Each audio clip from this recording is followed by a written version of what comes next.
My book's published very soon, and I want to tell you why I wrote it and why it's different. So, the reason I wrote it is actually quite surprising. It's aimed at the peri to postmenopause woman, but it wasn't actually perimenopausal women that inspired me to write it. I was inspired by two young women who came into my clinic. One was 15, and whilst she'd had her first bleed and a few bleeds after, she then stopped bleeding, and the medical model wouldn't test her. And they wouldn't test her hormones, they weren't interested, they just kept sending her away. And by the time she came to see me, I realised that if something wasn't done about this fairly soon, there was a real chance that she could struggle with fertility and general hormone health for the rest of her life.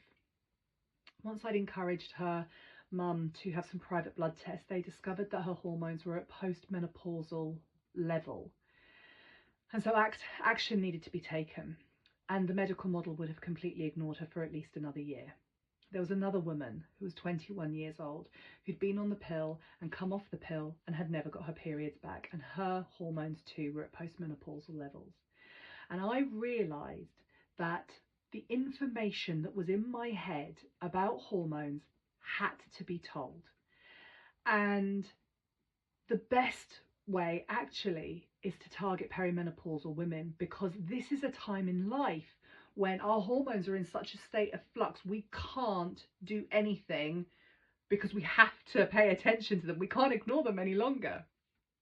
So I wanted to create a guide that really supported women to cut through the white noise and know what is the best thing to do for their health. And the reason why ours is different is because nobody looks at the body the way that me and my business partner, Laura Knowles, look at the body and bring together everything from diet, supplementation, gut health, immune health, and those hormones. It really is a one-stop shop for hormonal health.